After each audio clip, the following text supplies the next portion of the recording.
હાલો મિત્રો, hello guys. તો હવે તો મિત્રો કપાસ ઉગી ગયાના મહિનો થઈ ગયો છે. મહિના જેવું થઈ ગયું છે મિત્રો. અને નિંદાઈ પણ ગયું છે એક ફેરું, અને બીજી ફેરું નીંદવાનો વારો આવી ગયો છે મિત્રો, તમે જોઈ શકો છો. અને અમે નીંદવાનું શરૂ કરી દઈએ છીએ મિત્રો, બીજી ફેરું. અને મેઘરાજા માથે તળંબી રહ્યા છે, એટલે જેટલું નીંદાય એટલો ફાયદો છે. નગર પછી આમાં ખાતર નખાય એવું નહીં રહે, કેમ કે વરસાદ આવી જાય એટલે ખડ વધી જાય, પછી ખાતર નાખવાનો વારો ન આવે. નીંદાઈ ગયો હોય ને તો મિત્રો ખાતર નાખવાનો વારો આવી જાય. તો મિત્રો આજનો અમારો બ્લોગ હતો કે અમે ખેતરનો બ્લોગ ઉતારી નાખીએ મિત્રો. તો આ રીતનો બ્લોગ છે, અને આ ભાગ અમારો નીંદાવા આવી ગયેલો છે, અને આ ભાગ અમારે નીંદવાનો બાકી છે હજી. આ અમારે કન્ટેન અમારું લોકેશન ગણવા આવું ને તો અમરેલી રેસિંગપરા રોડ, રેસિંગપરા આવે કે નહીં, અને રંગપુર રોડ ઉપર અમારી વાડી છે આ, અને ત્યાં નીંદવાનું શરૂ છે મિત્રો. આ એનું પૂરેપૂરું લોકેશન છે મિત્રો, અને આજનો બ્લોગ વિડીયો એવું છે.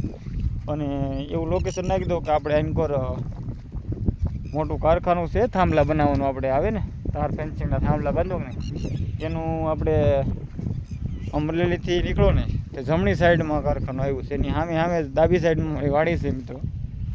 આ મારું પૂરેપૂરું લોકેશન છે મિત્રો. તો મિત્રો ચેનલમાં ન હોય તો લાઈક શેર ને સબસ્ક્રાઈબ કરી નાખજો, કેમ કે મિત્રો આજે અમારી ચેનલ આવડી છે મોટી થતા કાંઈ વાર નહીં લાગે. તમારો સપોર્ટ હોય તો મિત્રો, તમારા સપોર્ટ વગરનું કંઈ થવાનું નથી મિત્રો. તો બને રહેજો વિડીયામાં, અને પૂરો વિડીયો જોઈજો મિત્રો.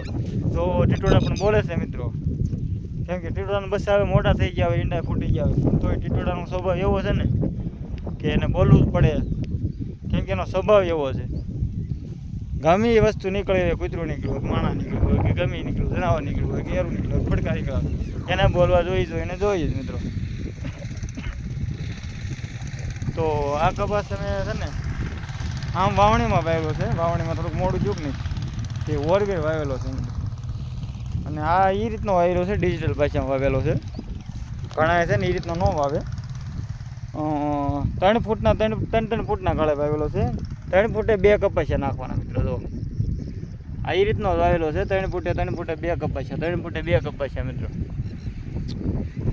હા, તો આ બધું બતાવવાનો નજારો ખેતરનો છે, તો તમે જોઈ લો ને પૂરેપૂરો વિડીયો જોજો મિત્રો, તો તમને ખબર પડશે કે મિત્રો કઈ રીતનો વિડીયો છે, કઈ રીતના લોકેશન છે, કઈ રીતનું ખેતી છે. તો તો આ રીતની ખેતી છે કિસાન માત્રની, અને કિસાન મિત્રો માટે જ છે આ વિડીયો. કિસાન મિત્રો કઈ રીતે ખેતી કરે, કેમ કે ખેતી અલગ અલગ ભાષામાં કરતી હોય, ભાષા હોય કે નહીં આપણી અલગ અલગ વારમાં ભાષા છે કે નહીં, તો ખેતી ગામો કાંઈ ફરી જાય કઈ રીતની ખેતી કરતા હોય મિત્રો. ઘણા શોકેથી કપાસિયા વાવે, ઘણા પગલે વાવે, ઘણા 3 ફૂટના ગાળે. જો આ 3 ફૂટના ગાળે વાવેલો છે કપાસ. જો 3 ફૂટે 2 કપાસિયા. આ પહેલી વખત સાંભળો છો કે નહીં મિત્રો? જો 3 ફૂટે 2 કપાસિયા, 3 ફૂટે 2 કપાસિયા મિત્રો. જો ધ્યાનથી જો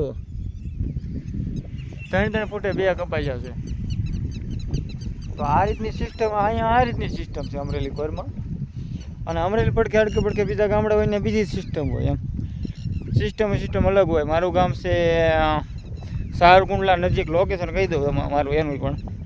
સારકુંડલા નજીકમાં અમારું ગામ છે ખડકાળા ગામમાં જ મારે એ રીતની સિસ્ટમ નથી. અમારે ડગલે વાવવાની સિસ્ટમ છે. અને પહેલાં 15 વર્ષ પહેલાં હું અવડો નાનો કેવો હતો, 10 થી 12 વર્ષનો, તો એ અમારે શોકેથી વાવતા હતા. આડું હાથી હાકી નાખે, આમ દાખલા તરીકે બેલી જેવું હોય કે નહીં, આડું હાથી હાકી નાખે, આડું હાથી હાકીને પછી શોકે વાવે. અને અમારે એવી સિસ્ટમ છે ને, અહીંયા સિસ્ટમ બીજી રીતની છે કાંક. અને અમારે ખેતર નીંદાઈ ગયા એનું પણ દઈએ તમને જોઈ લઈ. અને આ બાજુ છે અમારું ગોડાઉન અને ટ્રેક્ટર. અમે જ્યાં દાડી આવી છે ત્યાં, અમારું કોઈ ઘરનું નથી, અમે આવી છીએ દાડીએ. તો મિત્રો આ બીજી રીતનું કાંઈ ખડ છે, તમે જુઓ આ ભીનું છે ને, એટલે અહીંયા નીંદવામાં આવેલું નથી મિત્રો એના હિસાબે. અને આમાં ખાતર પણ નાખી દીધું, ઉરિયા અને DAP આવે કે નહીં, ખાતરના પણ તમે દાણા જોઈ શકો છો મિત્રો. જુઓ ભાજી વધારે છે. તો અમારું આ 15-16 કટકા છે, કે દિશાઓમાં હોય કે નહીં, દિશાઓને લીધે અમે નીંદેલા નથી, પણ અને આ બધું છે કપાસ નીંદી નાખેલો જો એકદમ ચોખ્ખો. થોડોક પાસ્તર છે આ બાજુનો કપા, ઓલો કપાસ છે ને થોડોક આગતર ઉગેલો છે. આ હારે હારે જ વાવેલો છે, પણ આમાં ઓરવામાં લાઇટ વહી ગઈ હતી. લાઇટ વહી ગઈ ને એટલે એના કારણે અમારા કપાસ પાસ્તર રહી ગયેલો છે. ચોકેલો અમે જ છે મિત્રો. તો આવું અમારું કન્ટેન્ટ છે ને કિસાન મિત્રો માટે જ વિડીયો છે. અમે કિસાન જ કહેવાય, ભલે મજૂર હોય પણ ખેતી કરતા એમાં કે ખેડૂત કિસાન કહેવામાં આવે. શું આવે? ખેડૂત કિસાન હોય. તો અમારા બ્લોગમાં બન્યા રહેવાનું કારણ કે એ વિડીયો પૂરો જોવો તો તમને માહિતી તો બધાય જ હોય, પણ આ યુટ્યુબમાં વિડીયામાં અમારી કોઈક લાલચ છે અને તમે વિડીયો જોવો મિત્રો, અમારો થોડો ઘણો વિડીયો જોવો, લાઈક કરો, શેર કરો, સબસ્ક્રાઈબ કરો તો અમારે જવાનું સારું થાય અને કિસાન મિત્રોનું પણ સારું થાય. થોડી ઘણી માહિતી ન આવડતી એને માહિતી મળી શકે મિત્રો. આ બાજુ છે મોટી લાઈન સમલાની અને આ બાજુ લાઇટ આવી ગયેલી છે આમથી. તો પાવર અટાણે ધીમો હોય પેદલ છેડાનો, અને જેથી વરસાદ ન હોય ને વરસાદે ખેંચાઈ કરી હોય ને ખેંચ કરી હોય તેથી પાવર ફૂલ હોય, કેમ કે મોટર અમે ચાલુ કરી શકીએ. અહીંયા તો 3 ટન તો મોટર છે, 1 2 3 ને 1 4 તો મોટર ચાલે છે, કેમ કે અહીંયા જમીન જાજી રહી નહીં એટલે મોટર મૂકવી પડે એમ છે. અને જો જેથી ગાળો પડે તેથી એક ધારું પાઈ જ દેવાનું રહે, કેમ કે એક ધારું 54 રહે નહીં, 40 વીઘામાં 54 રહે એટલે એક ધારું ઓરવી નાખવાનું, 4 મોટર નાખીને ચાલુ કરીને ઓરવીને પછી સીધું વાવી દેવાનું. પણ તોય પણ છતાંય આ વાવ્યા પછી અમારે લાઇટનો પ્રોબ્લેમ રહ્યો હતો. પાવર 1 દી 2 દી નો આવ્યો ને એટલે કપાસ વાવેલાના કપાસ્યા 50% બળી ગયા ને 50% રહ્યા એવું થયું મિત્રો. અને એક કટકું તો આજથી તે ઓલું છે, આ પૂરા ડેરીવાળું છે. આજે ડેરી દેખાય તમને કન્ટેનમાં, જો દેખાય એ ડેરીએ આથી પાસ્તર પડી ગયું, કેમ કે આમાં તો અમે બીજી ફેરું વાવીને ઓરવીને બીજી ફેરું પાણી વાળીને અડધે પહોંચી ગયા હતા મિત્રો. અને ઓલા ડેરીવાળામાં છે ને એમાં પાવર આવ્યો ને તે 1.5 દી વારો આવ્યો, પાતા 1.5 દી વારો આવ્યો ને એટલે એ ખેંચાઈ ગયો, એટલે એમાં કપાસ ઓછો ઉગેલો છે મિત્રો. તમને એ બતાવી દઈ, એમાં ખાલા બહુ પડેલા છે. અને આપણે પૂરા દાદાના પણ દર્શન કરી લઈશું મિત્રો. કન્ટેન્ટમાં તો એ છે આપણી પાસે, કન્ટેન્ટ કાંઈ છે નહીં વાડીમાં કન્ટેન્ટ આપણી પાસે થઈ જાય મિત્રો. પણ બાકી વિડીયો જોવાવાળા હોવો જોઈએ મિત્રો. વિડીયો જોવાવાળા હોય ને તો જામે, નગર જામે નહીં. તો હાલું તમને નજીકમાં જઈને બતાવી દઈએ મિત્રો ડેરીવાળા, બરાબર. તો આ બધી વિડીયો આપણે થોડોક સ્ક્લિપ કરી નાખી, તો મિત્રો સ્ક્લિપ કરી નાખવાનો. તો મિત્રો આને ડેરીવાળું કહેવામાં આવે. તમે જુઓ આ થોડોક પાસ હાવ જમીનમાં દેખાતો નથી એવો કપાસ છે, કેમ કે મિત્રો આમાં વાર લાગી ગઈ હતી. વાવ્યું છે સારું હારે, પણ ઓરવામાં ઉપર પાણી વાળવા પછી બીજી વખત પાણી દઈએ તો હરખો કપાસ ઉગે, એટલે છે ને એમાં પાણી જ મળ્યું નથી આમાં, એટલે ફેર તો પડે મિત્રો. જેને ખાવા હરખું મળતું હોય અને જેને ન મળતું હોય ફેર તો પડી જ જાય મિત્રો. એટલે આમાં એવું થયેલું છે.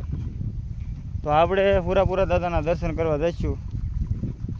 અને આપણા કન્ટેન્ટ એમાં શું હોય કહું, હવે કપાસની તો અર્નિંગ જે થાવી એ થાય, પણ મિત્રો લાંબો વિડીયો ઉતારવાનું કારણ શું કહું મિત્રો, હવે 4-5 મિનિટનો વિડીયો ઉતારી દઈએ મિત્રો. પણ 4-5 મિનિટમાં વિડીયોમાં થાય હું એ મને જો, કેમ કે મલ્ટિપલ એડ આપણે મૂકી ન શકીએ, બરાબર. અને આપણે હાથે એડ હોતર મૂકી શકીએ, કેમ કે લાંબો વિડીયો હોય ને તો મિત્રો 5 મિનિટનો વિડીયો હોય ને તો આપણે એડ મૂકી ન શકીએ, કેમ કે ક્રમ બ્રાઉઝરમાં જઈને અને શું લખવાનું તમારે કહું, studio.youtube.com એમ લખવાનું. શું studio.youtube.com એમ લઈએ અને આપણે વિડીયોનું કન્ટેન્ટ આવે ને પહેલેથી બીજા કન્ટેન્ટમાં આપણે ક્લિક કરવાનું. એમાં ક્લિક કરી નકરા વિડીયો આવે, એમાં 9 મિનિટથી ઉપર વિડીયો હોય કે નહીં, 10 મિનિટનો, 9 મિનિટનો, 8 મિનિટનો, 11 મિનિટનો, 8 મિનિટનો ને 11 મિનિટનો, 15 મિનિટનો, એ વિડીયોમાં તમે મલ્ટિપલ યાદ મૂકી શકો તમારે હાથે. પછી એમ કરતાં મોનિટાઈઝનો ઓપ્શન આવે ને ડોલરનું, એમાં જવાનું. ડોલરના ઓપ્શનમાં હાલો આપણે દાદાના પહેલાં દર્શન કરી લેવી, બરાબર. પછી આપણે બાકીની વાત પછી કહેવું મિત્રો, બરાબર. તો આ છે દાદા, જય દાદા, સુરાપુરા દાદા. હવે આપણે હુરાપુરા દાદાનું હાલો થોડુંક નામ વાંચી જઈ. વાંજા પરિવારના સુરાપુરા દાદા છે શ્રી ગોહિલ. તારીખ 17/4/2002 બનેલો છે મિત્રો. એના વર્ષ કેટલા છે 2002ના? તો મિત્રો હિસાબ કરી લ્યો. અટાણે છે એટલે 22 વર્ષ જેવું થઈ ગયું. 23મો વર્ષ હાલે મિત્રો આ દાદાનું મંદિર બન્યું ને. એટલે પહેલાં હશે થોડું ઘણું નાનું એવું કન્ટેન્ટ, કેમ કે આ તો પહેલેથી જ હોય. પૂરા દાદા હોય એ તો વર્ષોથી હોય અને જૂનું હોય એમ. એટલે એ પહેલાં હોય કદાચ, આપને કંઈ ખબર નથી. અને આ છે પીપળો અને લીમડો. તો મિત્રો આપણે વાત કરવા નતા કઈ કે ડોલરનું નિશાન આવે ને, ડોલરના નિશાનમાં જવાનું. એમાં બધા વીડિયાનો નીચે હાલશો ને તમે તો એડમાં લખેલું આવશે. એડમાં મેનેજ લખેલું આવશે. મેનેજમાં ક્લિક કરો ને પછી તમે એમાં આપણે વિડીયોની પટ્ટી આવશે. વિડીયો આપણો જે મૂકેલો હોય ને અપલોડ કરેલો એ વિડીયોની આગળ આનકોર એક પટ્ટી આવશે આ બાજુ, અને આ બાજુ પટ્ટી આવે ને આ બાજુ ઝીણી ઝીણી લીટી આપણે આમ ક્લિક કરીએ. કોઈ વિડીયો ક્લિક કરીને આપણે થોડા જગ્યાએ 3 એડ આવશે એમાં, અને 2-3 આપણે મૂકી શકીએ. 9-10 મિનિટનો વિડીયો હોય ને 11-12 મિનિટનો 15 મિનિટનો જે હોય એમાં આપણે ઝીણી લીટીમાં આમ ક્લિક વિડીયો કરીને અને આપણે જરીક્યાઓ મૂકીને પડખે અને એડ ઉપર ક્લિક કરવાનું. ક્યાં એડનું આવે ને નિશાન ચોકડી ત્યાં ઉપર આવે થોડીક જ ઉપર. એડ ઉપર ક્લિક કરી દેવાનું. પાછો થોડોક વિડીયો હાકીને અને થોડાક એડ ઉપર એમ કરી ગાળે 3-4 એડ મૂકી દેવાના. પછી ઉપરની સાઈડ આવે ને એમાં સેવ ઉપર ક્લિક કરી દેવાનું છે. ઉપર આવે સેવ, એની ઉપર સેવ ઉપર ક્લિક કરીને એની ઉપર પાછું બીજું આવે હાવ સેવ ઉપર ક્લિક કરવાનું. એટલે એ સેવ થઈ જાય આખું, અને થોડી જગ્યાએ આપણે એડ મૂકી શકો મિત્રો. તો આ મારું કન્ટેન્ટ હતું સારામાં સારું કપાસનું, અને તમને કપાસનું સમજાવ્યું અને હારવાલ આપણે ટેકનિકલ વિડીયો બતાવ્યું. પણ ટેકનિકલ વિડીયો આપણે લખીને નથી બતાવતા. આ રીતે તમને મગજ આવી જાય, કેમ કે મગજ તો બધા આવી જાય. મગજ નોલેજ બધી છે ને આધુનિક છે, ખાલી બોલો ને તોય સમજાઈ જાય. અને પહેલાં ક્યાં એટલું બધું લખીને સમજાવતા અને આવો મોબાઈલમાં લેપટોપમાં તમને બતાવી બધાને કહેતા. પહેલાં તો સમજાવીને જ કહેતા. શિક્ષક હોય શિક્ષક એ સમજાવીને તમને વાત કરે. તો એ રીતે તમારે વાત કરવાની છે, બરાબર? એ રીતની મેં તમને વાત કરી. તો એ રીતની નોલેજમાં થોડી ઘણી નોલેજ હોય મારી લ્યો 25%, અને 75% તમારી મગજની નોલેજ હોવી જોઈએ. તો જ વસ્તુ આવડે. શીખવાડે વસ્તુ આવડતી નથી, પણ થોડી ઘણી નોલેજ આપણામાં હોવી જોઈએ 20-25%. તો તમે આગળ આવો મિત્રો, તો તમને આવડે. નકર આવડે નહીં. તમે દાખલા તરીકે તમે સાયકલ શીખતા હોય જ્યાં સુધી વાહે બેઠો હોય ને જ્યાં શીખવાડવાળો હોય ને ત્યાં તમે બીતા આવો, અને તમે એકલા સાયકલ આગવા મળી જાવ ને એટલે તમને બધું આવડી જાય. તો મિત્રો હવે વિડીયો બહુ લાંબો થઈ જશે. 13 મિનિટ ને 16 સેકન્ડનો થવા આવી ગયો ને વધી જાય બોલી એટલે. તો મળશું આગલા વિડીયોમાં. એટલે જય હિન્દ, જય ભારત, વંદે માતરમ. તો મિત્રો આ વિડીયો શેર કરી દો મિત્રો. અમારી નાની ચેનલ છે અને સપોર્ટ કરતા રહીજો મિત્રો.